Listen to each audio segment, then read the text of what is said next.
Muy buenas tardes, estimados radioescuchas. Un gusto estar con ustedes una vez más en este su programa Futuro en Acción. Hoy tenemos, por recomendación del Instituto Ecuatoriano de Economía Política, como invitado a Cristian Romero, quien es abogado, docente universitario, coordinador nacional de estudiantes por la libertad en Colombia, investigador jurídico, candidato a magíster en Derecho Penal, columnista y conferencista.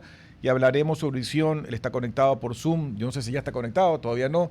Estaría conectado en los próximos minutos, espero, desde Colombia, para hablar sobre la visión del lado colombiano con respecto a la guerra arancelaria Colombia-Ecuador. Pero la palabra arancelaria hay que tener cuidado porque realmente lo que el Ecuador ha presentado más que un arancel es una tasa por seguridad por motivo de la grave situación que tenemos en el país de la violencia y la inseguridad y el argumento real de que esta droga en su mayoría viene por Colombia, por la frontera, y el reclamo hacia el lado colombiano de que no están haciendo el trabajo en el lado colombiano para evitar el pase de esta droga por los distintos pases fronterizos hacia el Ecuador. No sé si ya está conectado, todavía no. Vamos a insistir a que se conecte para poder conversar con Cristian Romero, abogado, docente universitario, sobre un joven profesional, para ver su visión desde el lado colombiano con respecto a esto que está sucediendo entre Colombia y Ecuador, donde también hay reclamos del lado colombiano, especialmente en la frontera norte, por todo lo que se está, por toda la pérdida comercial. Los transportistas han hecho sus manifestaciones en algunos días y esto todavía no hay una solución. Esperemos que el diálogo entre Colombia y Ecuador sea fructífero y se pueda solucionar de la mejor manera. Me están diciendo que ha tenido un problema con el link. No sé si puedan volver a confirmar el link, que no puede ingresar para poder comenzar con la entrevista. Una noticia importante que veo en primera página del Universo de hoy, se hace referencia a que el presidente Noboa, desde el lado del gobierno, establece una medida para ampliar los plazos de pago para la vivienda. El gobierno nacional, y por eso se ha establecido que este sea el año de la construcción, con fuertes medidas para poder facilitar el acceso a crédito, tanto en tasas como en plazos, para que especialmente la clase media ecuatoriana pueda acceder a una vivienda digna. Esto es una gran obra. La banca nacional y la banca pública y la banca privada están ayudando en este sentido, porque una de las grandes aspiraciones de la familia ecuatoriana es poder tener una vivienda digna, una vivienda segura, una vivienda con una estructura de calles y de infraestructura básica, de saneamiento, para que puedan tener una buena vida, cosa que ha sido y es para muchas familias una aspiración que a veces se ve lejana. Si hay el crédito adecuado, si hay los plazos adecuados, si hay las líneas de crédito adecuadas, ese sueño de una familia puede acercarse. ¿Está ya conectado el invitado? Todavía no. Bueno, y siguiendo con este tema de Colombia, Ecuador y Colombia tiene una relación comercial muy importante. Colombia para Ecuador es importante en cuanto al nivel de comercio, y seguramente Ecuador menos por el tamaño, pero también importante para Colombia.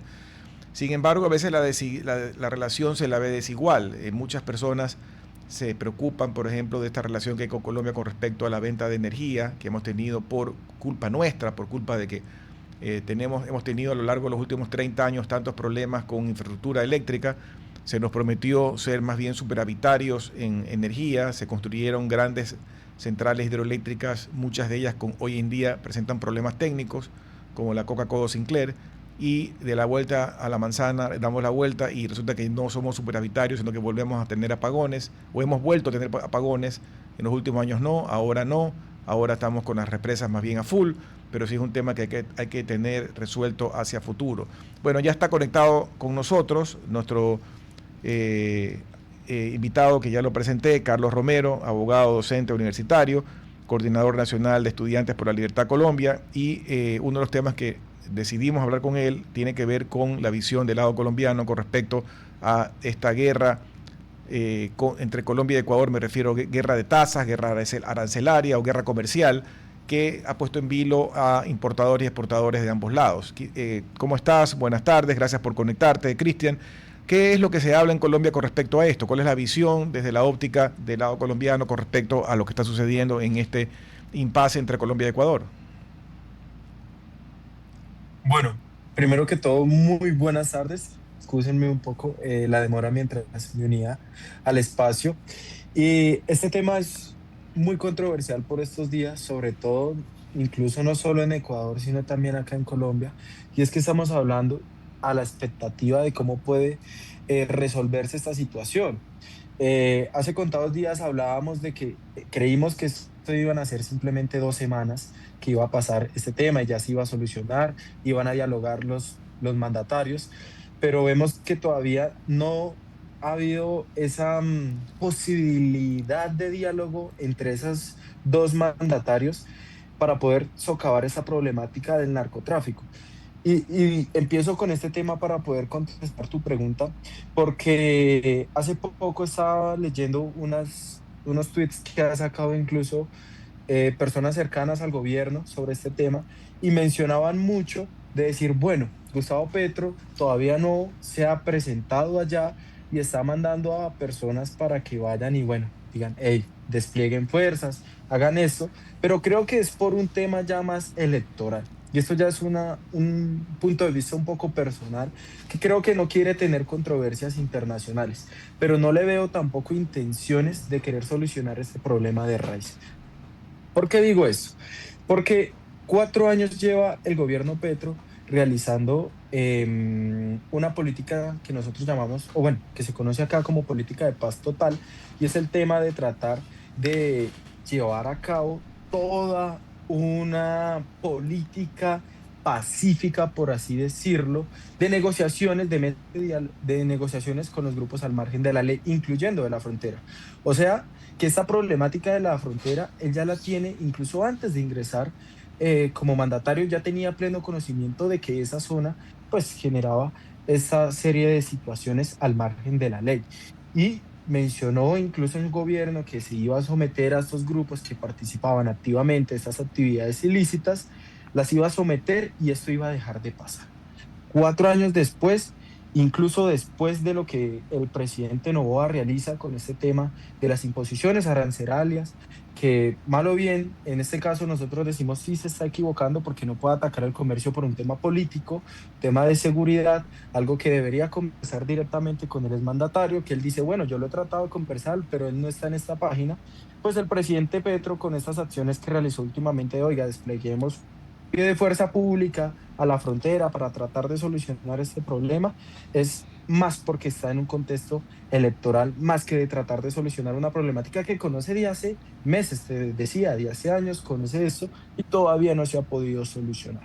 Entonces, hoy en Colombia estamos muy a la expectativa de este tema, incluso más porque no es una situación que solo sea fronteriza con ustedes, es que los colombianos estamos también aquejados por este flagelo del narcotráfico y como ha dicho mucho analista colombiano, oiga, estamos volviendo a tiempos pasados que están perjudicando a los colombianos. Entonces, no solo analizando el tema económico, porque lo que se está analizando en Colombia más bien es el trasfondo de la seguridad.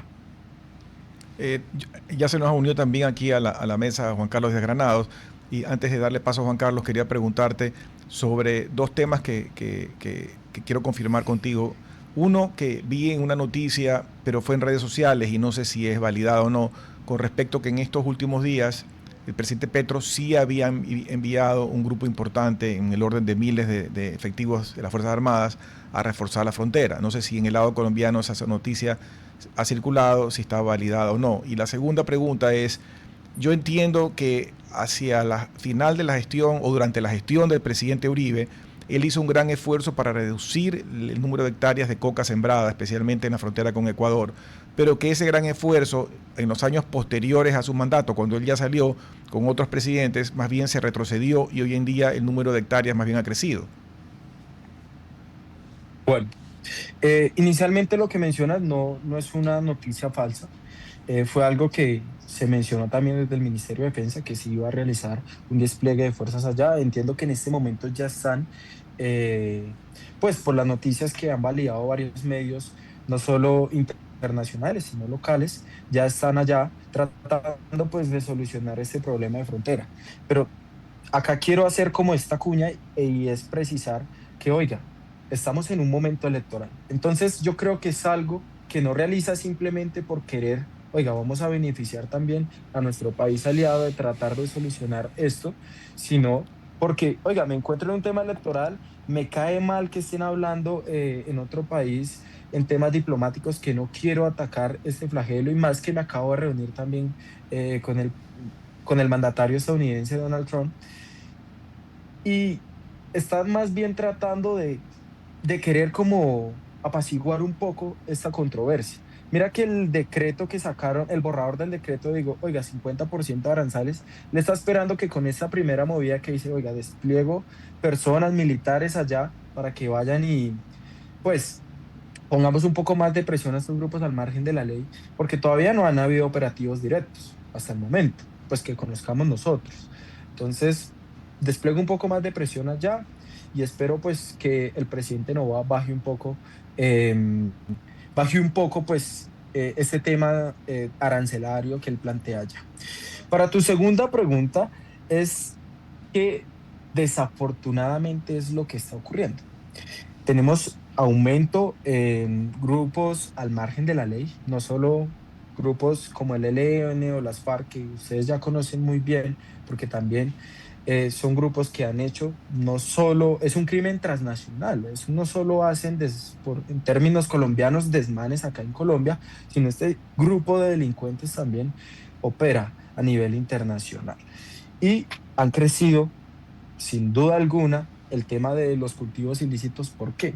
Pues porque acá tenemos una política en ese momento de no glifosato, de no erradicar eso, y él plantea decir, oiga, es que el perjudicado por esto va a ser el campesino. Pero bueno, uno le puede, digamos, que hasta comprar esa idea que él dice, pero si miramos las cifras que está haciendo, está aumentando también esta serie de cultivos y sobre todo la inseguridad de estos lugares. Está volviendo a estos campesinos aledaños a las grandes ciudades, porque lo que nosotros vivimos en las grandes ciudades es totalmente diferente de lo que viven los campesinos más aledaños, incluso por allá en las fronteras, en Ipiales, no solo por allá, también al norte del Cúcuta, norte de Santander. Están viviendo una dependencia directa de los grupos al margen de la ley. Entonces, concretando directamente, sí están aumentando los grupos al margen de la ley, operativos en números. Ahorita no tengo la cifra exacta, pero están creciendo demasiado. Y sobre todo, el argumento principal o la tesis que yo doy inicialmente cuando contesto esta pregunta es decir, estamos volviendo a los tiempos de los años 90. El expresidente Uribe recibió, sin duda alguna, también un, un gobierno con una problemática similar a la que tenemos actual o la que va a recibir el siguiente gobierno cuando el presidente Petro deje este año la presidencia. Va a recibir una problemática similar a la que recibió el exmandatario Álvaro Uribe. Y él sí empezó con una política en ese momento llamada seguridad democrática, de empezar a atacar directamente el flagelo del narcotráfico, atacando a los grupos al margen de la ley y sobre todo erradicando pues los cultivos ilícitos. Acá se está haciendo todo lo contrario, y lo que nos ha demostrado la evidencia empírica es que ha aumentado la inseguridad en Colombia. Entonces volvimos al tema de los secuestros. No sé si escucharon, el año pasado se secuestró por el ELN, una guerrilla acá, al papá del famoso futbolista Luis Díaz. O sea, esto no solo le está pasando a las personas de a pie, también se están viendo perjudicadas personas que tienen harto sustento económico y sobre todo tienen renombre. Entonces, acá estamos volviendo otra vez a eso. Y desafortunadamente estas consecuencias que tenemos nosotros de una mala gestión en torno al tema de seguridad se está extrapolando también para ustedes allá. Juan Carlos. Sí. Buenas tardes, un gusto conversar contigo. A mí lo que un poco me preocupa es los antecedentes del presidente Petro, ¿no? Él tenía un seudónimo Aureliano de 100 años de soledad cuando estaba en la guerrilla del M-19. La guerrilla del M-19, de alguna manera, pues, una de las unidades de negocios era el tráfico de drogas. Y tengo unas cifras súper interesantes de las Naciones Unidas y del Ministerio del Ecuador sobre el cultivo de coca en Colombia en hectáreas. En el 2014 eran 69.000 hectáreas y en el año 2023 252.600 hectáreas. Y los homicidios en Ecuador simultáneamente incrementaron desde el 2014 a 1.310 homicidios intencionales a 9.216 en el año 2025.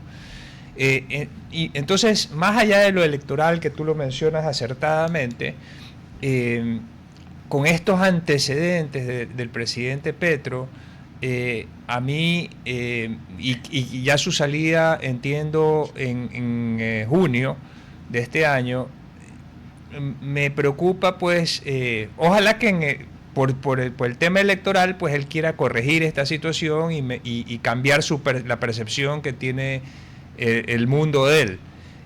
Pero al final hay estas cifras que de alguna manera, pues, apoyan a un delito que es transnacional.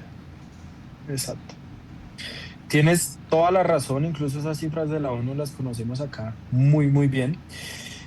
Me acaban de pasar el dato, exacto, porque no quería caer en imprecisiones, pero vemos que en 2025, ¿sabes cuánto hay? Más de 27.000 integrantes en grupos ilegales. Esto representa un aumento del 23,5% con el año inmediatamente anterior. Y antes de que él ingresara, teníamos incluso 5.000 personas sometidas, porque recuerda que Colombia viene en contexto de un proceso de paz. Y este proceso de paz dijo, oiga, van a someter a todos estos grupos al margen de la ley. Nosotros teníamos la guerrilla más antigua, o digo tenemos porque solo cambiaron de nombre, la guerrilla más antigua de América Latina, que eran las FARC. Las extintas FARC hoy se llaman Segunda Marquetalia o disidencias de las FARC, pero han aumentado en hombres. O sea, calcula que empezaron en 5.000 y hoy ya tienen casi 27.000. Y eso es lo que podemos nosotros contar. Entonces, los antecedentes de él, ¿qué nos dice? ¿Qué es lo que nos dice primero? Que no tiene intenciones o no va a tener ningún incentivo. Eso nosotros lo sabíamos. Los colombianos sabíamos esto antes, pues, de las elecciones, cuando él se proclama como, pues no se proclama, la democracia lo proclama como presidente. En el 2022 nosotros sabíamos que esto podía pasar, pero no nos imaginamos qué tan rápido. ¿Por qué? Porque nosotros dijimos, Colombia tiene institucionalidades muy fuertes, tiene las cortes muy fuertes, y sobre todo teníamos en ese momento la expectativa de que el Congreso iba a crear una oposición muy radical a ese gobierno, que era cambiar totalmente de lo que ya habíamos tenido anteriormente. Prácticamente nos volvíamos a gobiernos como de Samper, donde todos los politiqueros volvían otra vez a un gobierno central y trataban de sacar una propuesta que ellos decían que era nuevo, pero prácticamente era volver a más de lo mismo. Hoy el tiempo nos da la razón, pero bueno, ese no es el tema objeto de estudio en esta entrevista. A lo que vamos con esto es que el antecedente de él no nos daba ningún incentivo de querer, oiga, vamos a acabar realmente los grupos al margen de la ley. Hay una frase muy famosa y los invito a que la busquen, precisamente de él antes de ser presidente en campaña de 2022. Él dijo, en mi gobierno, 2 meses o 3 meses, puedo caer en la imprecisión de 2 a 3 meses, no recuerdo exactamente, pero dijo que se acababa el ELN. El ELN, para los que no conocen y los que nos escuchan, es una guerrilla también al margen de un grupo al margen de la ley que se autodenomina guerrilla, pues que tiene intereses supuestamente de derrocar al Estado, pero en este momento tienen intereses similares. Entonces, ¿por qué sigue existiendo? Entonces ahí tú ya empiezas a hacer como retrospectiva y analizar, bueno, entonces no tiene ningún incentivo de querer acabar con la guerrilla, tiene un pasado, tú lo mencionaste, del M-19. Sobre todo, hace poco que estaban hablando del Palacio de Justicia, se dio a entender que el presidente validaba en cierta medida decir, oiga, eso fue importante. ¿Cómo va a ser importante algo tan grave como el Palacio de Justicia que ocurrió acá en Colombia? Y es algo que los colombianos todavía, muchas familias están perjudicadas por ese tema. Para concluir precisamente el comentario que tú planteabas, oiga, no le veo ningún incentivo de querer solucionar esto ahorita que lo estamos viendo con el tema de las elecciones para poder cambiar esa perspectiva que tiene el mundo de él. Eso es totalmente cierto, claro. Quiere empezar como a decir, oiga, yo no soy tan como me están vendiendo. Y sobre todo lo vemos con la entrevista que va, bueno, no entrevista, que va a visitar a Donald Trump cuando hace semanas contadas decía que era un dictador, que era lo peor, que esto, que lo otro, y después ya estaba conversando con él para ir a ver cómo solucionaba el flagelo del narcotráfico, faltando poco menos de un año para que termine su periodo. Ahora sí tiene estas intenciones. Te hago una pregunta. Tú eres parte pues, de una organización más bien de defensa de los derechos civiles, pero desde el punto de vista y económico liberal. Y veo que tienes una camiseta que no alcanzo a verla bien, pero que veo que en la parte superior dice algo de capitalismo. Ahora que ustedes están próximos a las elecciones y tú eres un profesional joven, ¿cuál es el espíritu o la visión o el chip mental que tiene la juventud ahora en Colombia? Porque ustedes migraron por muchos años, ustedes se alejaron de la izquierda más radical, votaron ahora por el presidente Petro. Yo pensaba en mi ignorancia y desconocimiento sobre la realidad colombiana que más bien iba a arrasar en las futuras elecciones el centro derecha o la derecha, pero entiendo que el candidato que vendría a ser el sucesor del presidente Petro sí tiene una alta preferencia electoral. Entonces, no entiendo bien allí qué está pasando sobre la mente de los colombianos. Bueno, esto es un contexto totalmente complicado, lo estamos viviendo. Incluso desde nuestra labor desde la ONG que realizamos, Students for Liberty, también en organizaciones aliadas como Libertad, incluso el ICP, organizaciones que están con el objetivo de defender la democracia, la institucionalidad del país y sobre todo la libertad, que es lo fundamental para nosotros, es lo fundamental, la defensa de la libertad. Em, Hoy por hoy este discurso está calando un poco más en la mente de los jóvenes. Hace 6 años muy pocos conocían qué era ese concepto de las libertades individuales, las libertades económicas, y bueno, todo esto que es en contra de lo que vende el presidente Gustavo Petro. Entonces pensarías así, tal cual, dirías, oiga, la están pasando tan mal, económicamente están mal, ¿por qué entonces en las encuestas el candidato que va a seguir la misma línea de Gustavo Petro, que en este caso es Cepeda, que también tiene un antecedente de dudosa procedencia, ¿no? Incluso, y no caigo en imprecisiones al decir esto, un grupo al margen de la ley, como las extintas FARC, lo mencionaba en los archivos, en unos archivos que les fueron incautados por temas procesales. No se recibieron esos elementos materiales probatorios, pero hoy, por ejemplo, la Interpol sí los aceptó y dijo que eran verídicos. Entonces, ahí estamos hablando de una cercanía directa de este precandidato presidencial, o bueno, hoy ya candidato presidencial, una cercanía directa con estos grupos al margen de la ley. Y entonces tú dices, ¿por qué los jóvenes están apoyando esto si vienen de esta situación en la que se encuentran? Bueno, acá tenemos que tener un precedente, y es que quien eligió a Gustavo Petro fueron los jóvenes, en este caso. Los que eligieron a Gustavo Petro, más que todo fueron los jóvenes. Entonces el voto joven, incluso yo tengo muchos jóvenes que han llegado a nuestras organizaciones y dicen, sí, sí, yo voté por él, yo voté por él. Entonces tú dices, bueno, la juventud lo ha apoyado, pero ¿por qué lo sigue apoyando? Bueno, esto no es del todo cierto. Realmente estamos viendo muchos jóvenes que están tendiendo hacia el otro lado, sobre todo incluso volviéndose más radicales cada día, decir, oigan, no, no nos fallaron y estamos con la intención de querer resarcir el daño que le generamos a nuestro país con nuestras elecciones. Y digo a cada año no tratando de ser como parcializado de un sector político, porque nosotros defendemos la libertad y lo que nos interesa es que tengamos libertad de poder opinar, libertad de poder comerciar y libertad de desarrollar nuestros proyectos de vida de una forma idónea como consideremos nosotros, sin dañar otros derechos, pues como lo que plantea el liberalismo clásico.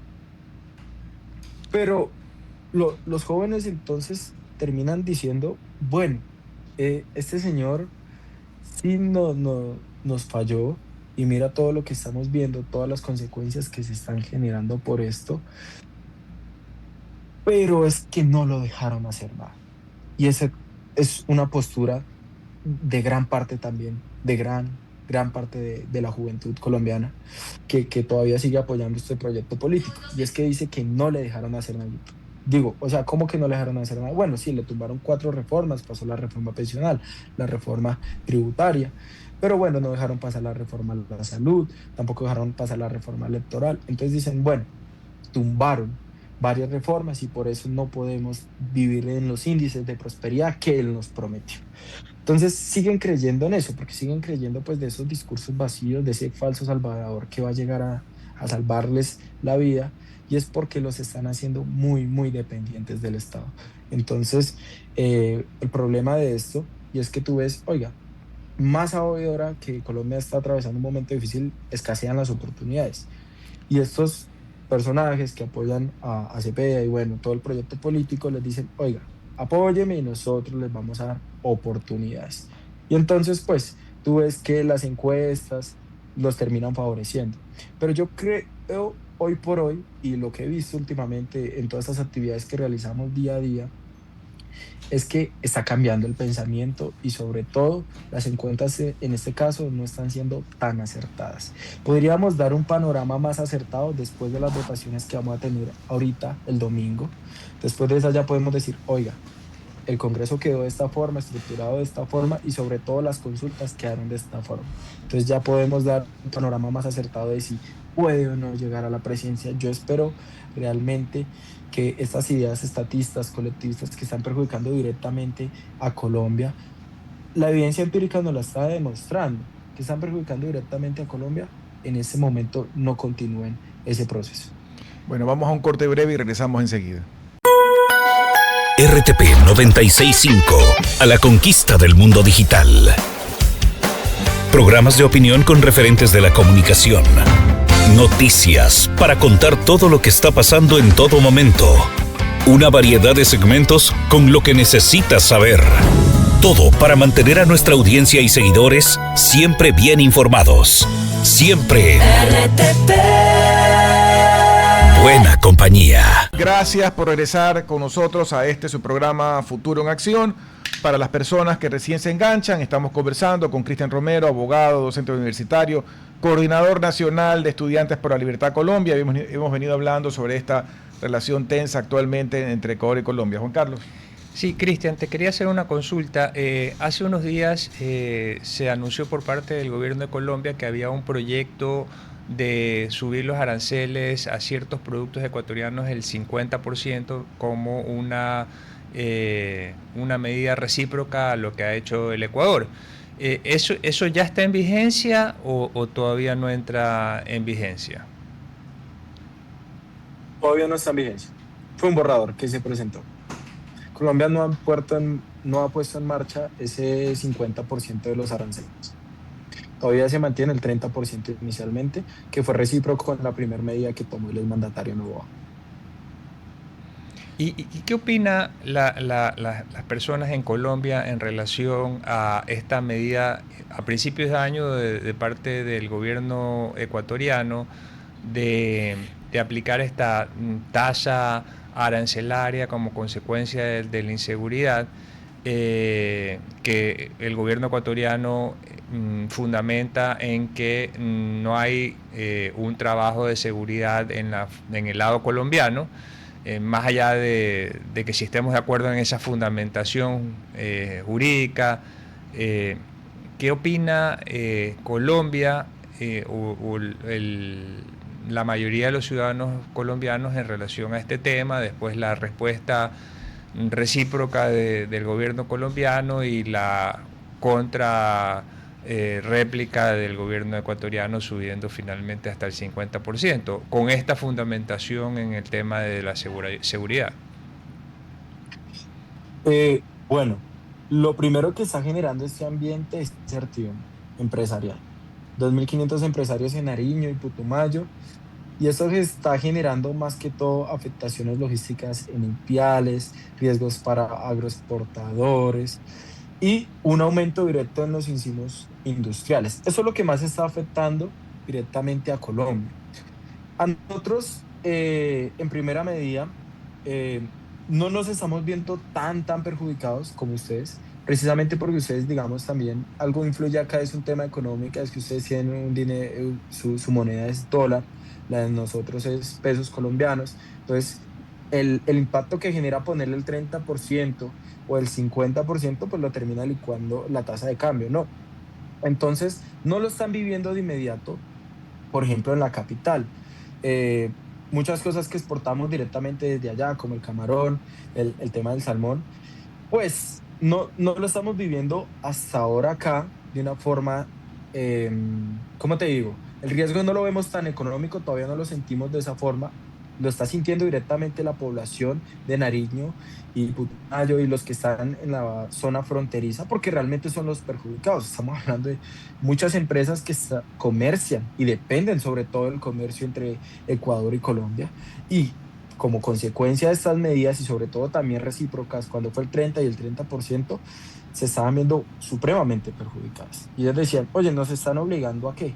Miraba una entrevista que le hacían a un ciudadano y era muy famosa, bueno, tenía mucha razón sobre todo y se hizo muy famosa porque él decía, oye, ¿a qué nos están obligando a nosotros con esto? Con esa crisis política que ustedes tienen, que está atacando nuestro comercio, ¿a qué nos están obligando? Pues nos están obligando a la informalidad. ¿Y eso qué quiere decir? Pues amenazas de contrabando. Entonces, como se encarece inicialmente el comercio legal, pues, ¿qué va a hacer? El comercio ilegal va a florecer. Entonces, nosotros lo estamos sintiendo en la capital muy leve, lo están sintiendo en la frontera muy, muy duro. Incluso habían protestas, así de contados días tenían protestas allá. Y acá el tema crucial por el cual ha sido relevante y muy famosa la noticia es sobre todo por el tema de seguridad.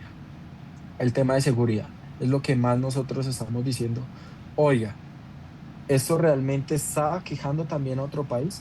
Entonces no solo está perjudicando a los colombianos y también a los ecuatorianos. Y ahí entonces entramos a la noticia y vemos, oiga, el presidente, ¿qué está haciendo realmente? Esto lo puede solucionar yendo a una mesa de diálogo directamente con el presidente Noboa y hacerle también sentir como, oiga, esta problemática me afecta. ¿Qué podemos hacer para tratar de socavar este crimen y estos grupos al margen de la ley, que dependen de un comercio totalmente legal, que es el comercio de drogas, muy conocido por todos nosotros? El tema del narcotráfico es algo que en Colombia está desbordado y creo que parte de eso también se ha extrapolado un poco al Ecuador. Y eso es lo que realmente nos preocupa a Colombia, porque vemos que la inseguridad en el país está creciendo y usamos también esta situación que está pasando en Ecuador para decirles, vea lo que están haciendo también. No solo somos los colombianos o la supuesta oposición que se está quejando acá, sino también es otro país que está viendo perjudicado por esta situación de inseguridad. Entonces, el malestar sí existe, es un malestar, pero más en torno al tema de seguridad y sobre todo para las familias que sí se están viendo perjudicadas directamente por este comercio, ya es también un tema económico que ellos manifiestan su malestar. Incluso lo veíamos también en las entrevistas. Tengo una pregunta por curiosidad para comparar un poco la realidad colombiana con la ecuatoriana. Nosotros en el Ecuador, ahora, si nos comparamos con 15, 20 años atrás, nos hemos convertido de una isla de paz a un infierno de inseguridad. Y sobre todo, que no solamente del narcotráfico como tal, sino que derivado del narcotráfico han salido una serie de negocios delictivos que se desprenden, como por ejemplo extorsión, secuestro, vacuna, sicariato, y toda una serie de cosas que alteran la paz pública, minería ilegal, etcétera. En el caso de ustedes, más allá del tema del narcotráfico como tal, ¿cómo están esas actividades que son las que más afectan en la calle a la gente? Sobre todo estamos viendo un tema de extorsión supremamente complicado y sobre todo en las grandes ciudades. También el tema de los sicariatos ha aumentado un montón. Vea, hace contados meses asesinaron en una plaza pública de Bogotá al senador más votado de nuestro país, el senador Miguel Uribe. Muy conocida la noticia también por ustedes, asesinado en una plaza pública. Entonces, si esto uno dice como ciudadano a pie, bueno, si esto le pasa a estos sujetos, que realmente tienen un esquema de seguridad también, son figuras públicas, pues, ¿qué le puede pasar a uno? No, realmente estamos a la merced de los delincuentes. Y nosotros no lo vimos, lo estamos viviendo en altos índices, pero no lo estamos viviendo tan grave como lo están viviendo las personas aledañas a las ciudades. Por ejemplo, pueblos de Antioquia mencionaban, oiga, está tan complicado el tema acá que realmente nos estamos dando cuenta que el Estado no está llegando.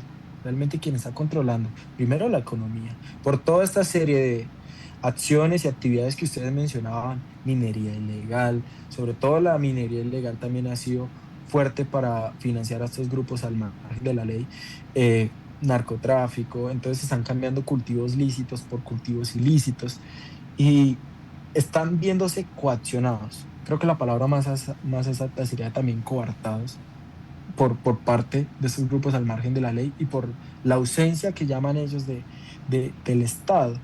Entonces, para hacerte también un paralelo, yo creo que si estamos volviendo a los años 90. Colombia está en una situación muy complicada en temas de seguridad. Seguridad en las grandes ciudades y sobre todo en los lugares aledaños. Mira, el secuestro se disparó, las extorsiones se disparó. Te voy a leer unos datos, precisamente me permito leer unos datos del tema del secuestro. Y mira, sobre todo el secuestro me dice textualmente, me pasaron estos datos, son datos del propio Estado, crecieron en un 25% en el año anterior, o sea, lo que va de este año, 25, eso no tiene ningún sentido. ¿Cuánto lleva este año? 3 meses. Eso no tiene ningún Ningún sentido sentido.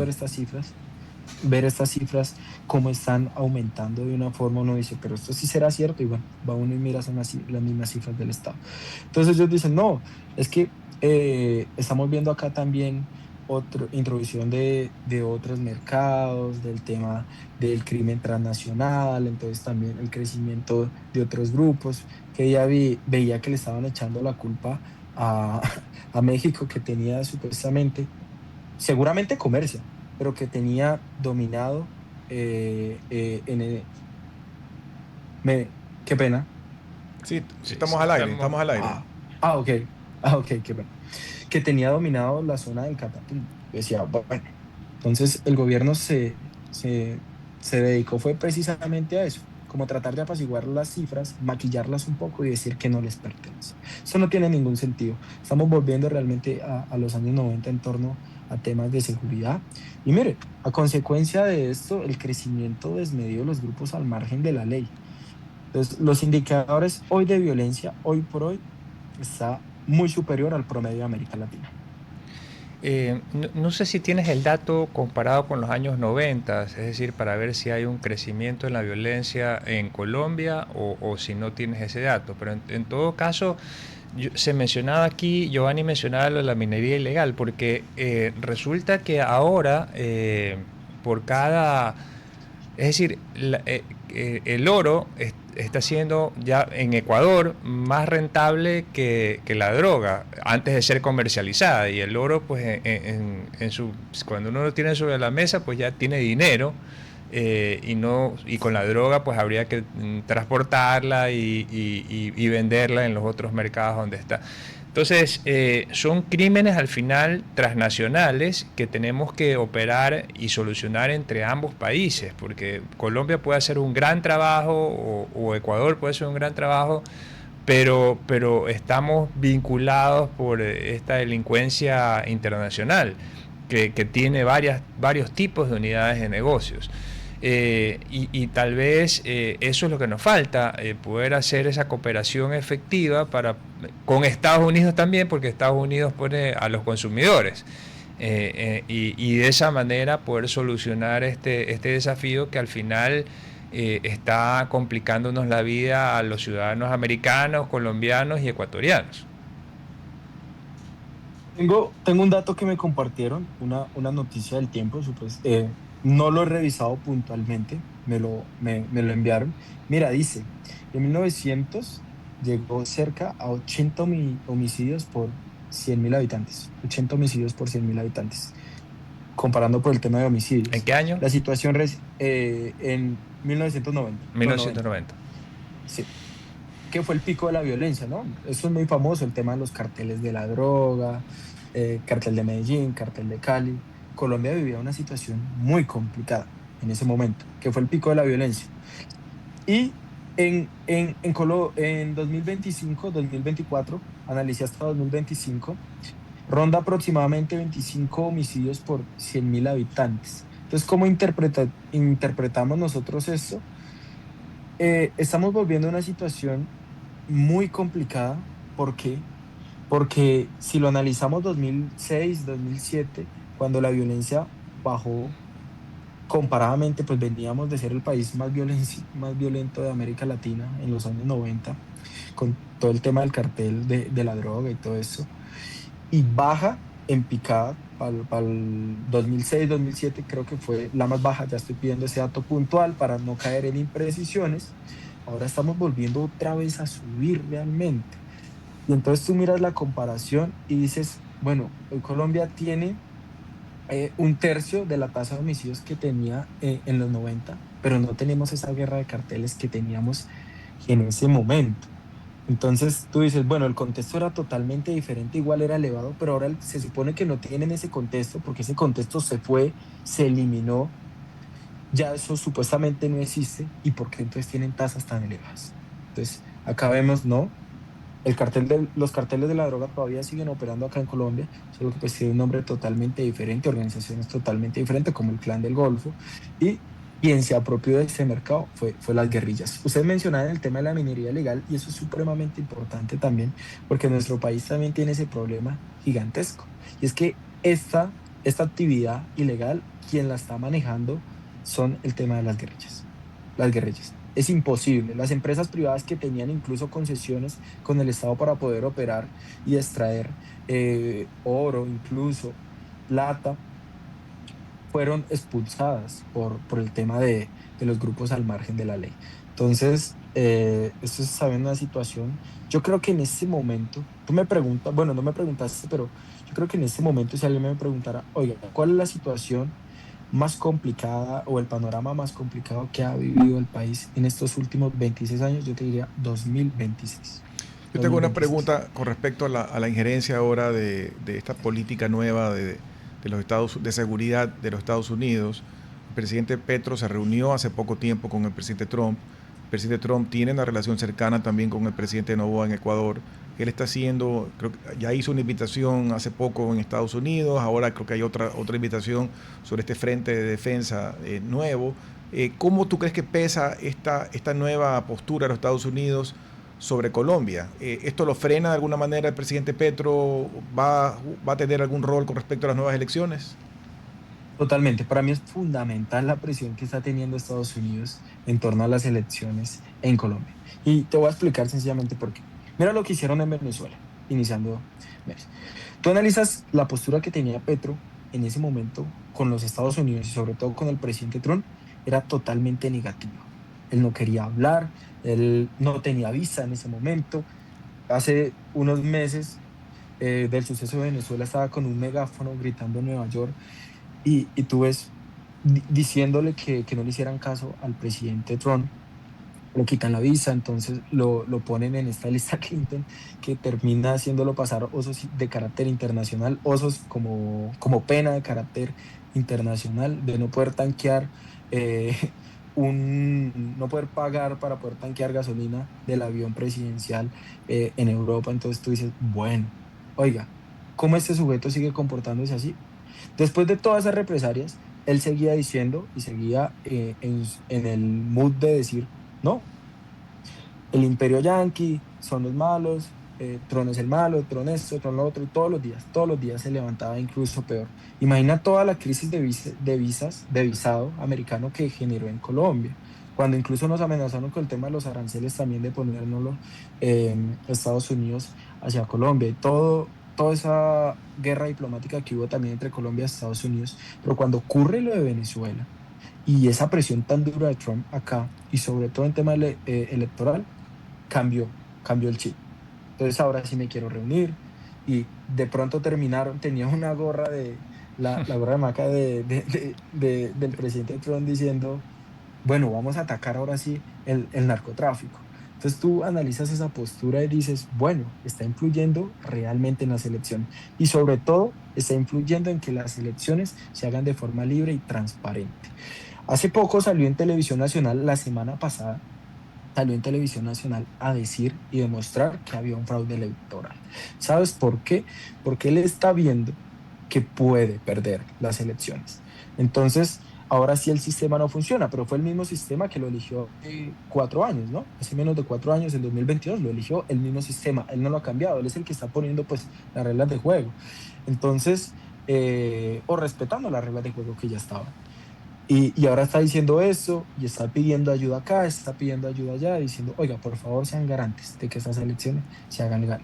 Entonces, esa presión está influyendo indudablemente, Estados Unidos está influyendo en este momento en que se garantice pues unas elecciones realmente libres y que pues el comportamiento del cambio, porque absolutamente es un Petro totalmente distinto después de esos sucesos. Claro, el comportamiento de Petro ha cambiado en el último año, pero yo comprendo que hace un año que estaba en la lista negra, entonces ya no tenía nada que perder en ese momento y podía salir con un megáfono a gritar lo que gritaba en Nueva York el presidente Petro.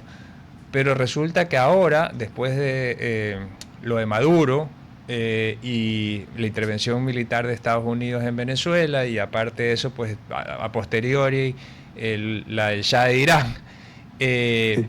no sé, pues son como elecciones, y él, en ese intervalo, Petro se va a reunir con el presidente del imperio en Estados Unidos, y con riesgo, ojo, de quedarse a vivir allá, ¿no? Entonces, sí me parece que ha cambiado, es decir, ¿quién lo cambió de posición? Porque ya hay estos factores externos, pero estaba en la lista negra, no tenía nada que perder, y en algún momento alguien le ha tirado un salvavidas y le ha dicho, tranquilo, sí puedes venir a Estados Unidos, no te vas a quedar a vivir acá y conversemos. Y ahí ayuda también lo que tú mencionas en la parte electoral, o cómo lo ves. ¿Cómo ves esa transición? ¿Por qué se produce? ¿Solo por lo electoral o alguien le ha lanzado un salvavidas? Ese análisis que tú realizas, yo estoy muy en correlación con él, porque yo creo que para mí sí es muy influyente el tema electoral. El tema electoral, el cambio rotundamente tan pronto entramos en esta carrera electoral, ver cómo están los números y sobre todo ver cómo estaba en la situación que tú decías, no tenía nada que perder, podía quedarse a vivir en Estados Unidos. Yo creo él, y sobre todo como el tema de la familia también, como no podían acceder absolutamente a nada, estaban pasando realmente necesidades, pues porque dependen de lo público y sobre todo en este momento que estaba en la lista negra no podía hacer absolutamente nada. Entonces, yo creo que todo ese panorama y sobre todo pensar en futuras elecciones, de decir, oiga, a mí me puede pasar algo muy complicado tan pronto yo salga de la presidencia. Y yo digo, ¿por qué? Y esto lo he mencionado, es una tesis que yo he planteado incluso también acá cogiéndome un poco a tesis de compañeros. Y es, bueno, ese sujeto puede salir de la presidencia 4 años y qué responsabilidad va a tener por todo lo que su gobierno está realizando. Acá hemos visto escándalos de corrupción muy graves, muy graves. Hemos visto el tema de seguridad también, cosas demasiado graves que se han realizado y que él siempre dice, yo no fui.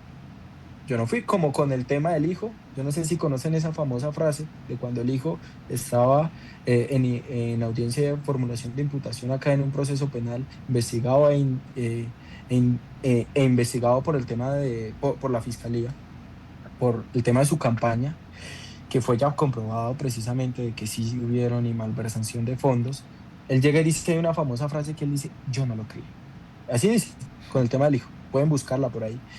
Y, y entonces ahora se pone en esa tónica de, oiga, yo no he hecho nada de esto, yo no he participado en nada de esto, me voy a poner serio, voy a tratar en serio el narcotráfico, voy a tratar de combatirlo. Y oiga, acá hay un ejemplo muy puntual para entender ese cambio que tuvo, y es ver, para él los bombardeos eran lo peor del mundo. Y todos estamos acá de acuerdo en que bombardear donde hay menores de edad y acabar con la vida de menores de edad de proyectos de vida tan prósperos, pues eso no tiene ningún sentido, es una aberración. Pero él era el más crítico de eso. ¿Y ahora qué estaba haciendo en su gobierno? Bombardeos, hace poco. Y entonces cuando todo el mundo empezó a venirse encima, oiga, me dice, sí, pero es que acá sí analizamos los pormenores, acá vimos esto, y era necesario hacerlo porque ya ellos se están saliendo de control. Y uno llega y dice, ¿qué habrá pasado? No, pues sencillamente la influencia de Estados Unidos para mí puntual, y alguien de pronto lo que tú dices, oiga, le lanzo un salvavidas y digo, venga, reúnese acá y trate de cooperar, trate de cambiar esto, también estrategia de campaña, diría yo, de decir, bueno, él sí está tratando de solucionar esos problemas que están aquejando a los colombianos. Bueno, Pues, te tengo que interrumpir porque podría dejarlo. se nos ha acabado el tiempo. Te quiero agradecer por dedicarnos esta hora. Muy interesante lo que hemos hablado y muy preocupante. Ojalá que se pueda en poco tiempo resolver desde el punto de vista diplomático este impasse con Colombia, entre Ecuador y Colombia, y que además en ambos países recuperemos la paz, porque hay demasiado problema vinculado con el narcotráfico y la inseguridad y la violencia. Gracias a ti, gracias a todos ustedes. Gracias Juan Carlos, que tengas una buena tarde con todos. Hasta mañana. Hasta aquí, Futuro en Acción. Control Master Marisela Basantes. Transmisión digital Gerardo Díaz. Redes sociales Erika Eras. Edición Oscar Saavedra. Dirección Javier Gamboa. Todos los derechos reservados. RTP 2026.